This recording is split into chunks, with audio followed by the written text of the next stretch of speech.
What's going on, guys? Welcome to another episode. Today in this video, I'm gonna be cleaning up my new wheels and tires and then test fitting them on the Accord. So if you guys saw from the previous video, I showed you guys when I went to the shop to Premier Wheels and I got my wheels and tires, got them all mounted, balanced. But while they were doing that, while they were mounting the tires onto the wheels, they have to use like a special lube so that the tire isn't really gonna wanna stick to the rim when you're mounting it. And because of it, there's like a little bit of residue that's on the wheel that I wanna take off. So you can see that the sidewall isn't exactly looking like the prettiest. So like you can see that like there's a little bit of lube in there around the outside perimeter. Now it's not a big deal. I'm just gonna clean it up while I'm at it. So I've got all four of my wheels and tires right here on the Enkeis, and I'm so excited. So I'm just gonna clean these up, and then once I do that, I'm gonna put tire dressing on the sidewalls, and I'm gonna ceramic pro the faces of them, so that when I go ahead and actually drive my car with these wheels, any brake dust, any dirt is gonna wanna come off very easily at that point. If you guys remember from the other set of Enkeis that I had last year, I detailed them as soon as I got them. The ones that I bought last year were slightly used, so they had a bit of brake dust on them and needed to be cleaned up so my OCD wouldn't go crazy. These ones, however, are brand new, but they still have their own kind of dirt. They don't have any brake dust or anything, but they do have the tire lube on the perimeter of the tire, and that's really bugging me. Now I'm going to be giving these things a good cleaning, and once they're perfect, I'm going to make them look even better with some tire shine, and then while I'm at it, I'm going to protect them too. I'm just cleaning up the gunk on the tire with some Meguiar's all-purpose cleaner, and then with a soft brush, agitate the surface just to get it all. My main concern is the face of the tire that's shown when the wheel is mounted on the car, so I'm going to focus my aim to there. Once it's cleaned up, give the wheels a good rinse, and then dry it off. So I have the wheels cleaned up. I removed all the stickers that were found on the tires and the rims. And right now I've got them basically prepped and ready to go for my Ceramic Pro and for my, my very high gloss tire shine. Now I've got both of those over here. So I'm gonna be applying some sea quartz, ceramic quartz on the wheels to protect it and make it so that any dirt, anything that hits the wheel is gonna come off, and the wheel's gonna be very easily cleanable. On top of that, to make it so that I can apply one kind of tire shine and leave it there and have it basically permanent, I'm gonna be using Turtle Wax Jet Black.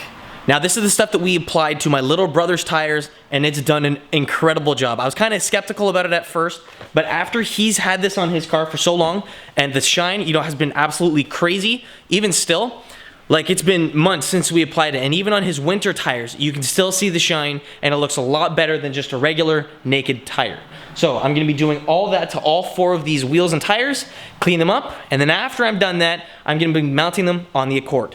Now you guys know that I'm a detail freak, so this is what I have to do before I even put them on the Accord. It's just, you know, one of the steps that I do to make all my stuff look nice, look awesome, and make it last. So I'm gonna get through with that, and then I'll catch up with you guys in 2 seconds once I have the Accord in the air and the wheels ready to go. Okay, so where we're at now is we've got all four wheels cleaned up, ceramic coated, and I applied that very like long-lasting tire dressing from Turtle Wax on all four of the wheels, okay? And this is what it looks like. It looks absolutely killer. And what's nice about this is that it's awesome. It will repel water, it will repel dirt, and see this like nice shiny sidewall? It's not greasy or oily. Like once it's on, that's it, and it stays that glossy. So we're gonna take the OEM wheel that we have on the car, the winter, we're gonna take that off, we're gonna throw the new RPF1s front and back, and we're gonna take a look at how this looks. Now because it's still a little cold out, and it's still snowing, and it's still Canada, and there's still salt on the road, I'm not gonna be keeping them on the car yet, but I'm just having an idea as to what it's gonna look like once summer comes around, or spring comes around, and these wheels are gonna be staying on the car. So, let's go. So with the car jacked up in the air, I'm going to be removing each one of the lug nuts that's holding my winter wheel onto the car. Now once I take each one of those lug nuts off, I'll be able to take the wheel off, and from there I'll still have a 25mm spacer that's attached to the hub.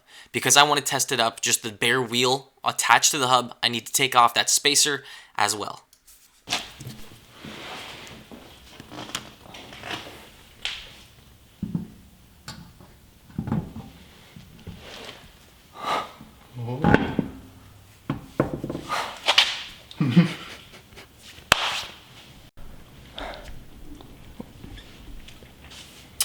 Okay, Okay, so if you guys remember, my other wheels that I had were a RPF1, and they were 18 by 8 plus 35, okay? I now am running 18 by 9 plus 35. Exact same offset, and I expected the wheel to stick out a half an inch more and stick in a half an inch more. And to my notice, because it changes the style of the spokes and it's less convex than before, there's not enough room to clear my caliper. So right now I'm actually coming in contact with it. Oh, this is a piss off. Does it clear back there? Yeah, there's lots of room back there. Frig! Okay, so let's go take two. I put the 25 mil spacer back on. Now this should clear without an issue. Now I want to put this on and see how much I can how much smaller of a spacer I can put on here. Not by much. Look at that poke. Yeah, that's street legal. Okay, let's put 2 lug nuts on. Grady, you don't know poke.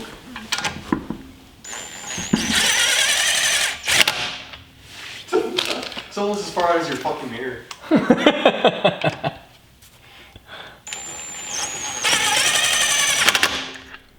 Okay, so I expected this to be a little aggressive, and I kind of figured that, especially with a 25 mil spacer on here. Okay, but here's basically the car, kind of how it's going to sit. I'll probably be lowering it a little bit more. Actually, I can do this. Here's a little more. But look at this. I want to measure that, and I want to see if that 25 mil spacer, if I take that out and say put like a 3 mil spacer in there, see if that'll solve that problem. But I know I'm going for a very meaty fitment, so I'm probably not going to be as low as I was last year, but I'll have a ton more grip. Okay, so right here we have a small 5 millimeter spacer that we threw on the car. Now I doubled these up, so I have a total of 10 mils on the front. It clears the caliper just. Like, there is so little room in between the caliper and the wheel, but it spins. It's not going to spin right now only because we have the jack underneath. But this year I'm going to be showing you guys how to slightly pull your fenders, because right now it is poking a tiny bit. I want to say 10 mils that's poking out. It's nothing crazy, but it's something that I want to address. So I'll need a 10 mil spacer in the front to clear the caliper. Now, if I had a stock caliper, I wouldn't have to worry about this at all. These wheels would fit up without an issue. As for the front, that's all good. Now we're going to move to the back and see what kind of work we're going to need to do back there to pull off these wheels. Okay, so now back to the rear of the car. We've got the RPF1 mounted. And you can see that the fitment's actually pretty damn good, but I want to have it so that the fitment is just like the front. So this right here is under load. The jack is pushing it up, and I'm probably looking at getting between a 10 and a 15 millimeter spacer, both front and back. Because if I can do that, I'll have it so the back is flush with the front. Now, it's kind of a good thing that I tested up the wheels now that it's cold, so that once it gets warm, I'll have everything that I need to mount up these wheels and tires on the car. Now, hopefully, when it comes around to it, this is going to be the one of 2 videos on me test fitting the wheels on the car. And where round 2 is going to be where all of it is actually going to fit up nicely, and I'm not going to have any caliper clearance issues or fender problems or anything else of that matter. Now, the reason why I'm going with such a wide wheel and such a wide tire is because when I went on Tire Rack, so I was looking for new wheels, or actually no, I was looking for new tires for this coming season for the Accord. Because I was kind of getting tired of the TSWs, so let's change them up. So I was looking at different sizes. So instead of going with a 19, I dropped to an 18. While I was looking for 18s, I was looking at 265/40 R18s. And I found these Hankook RS3s for less than $100 a piece. I picked them up for $71 each. That's a friggin' steal for 200 compound summer tires.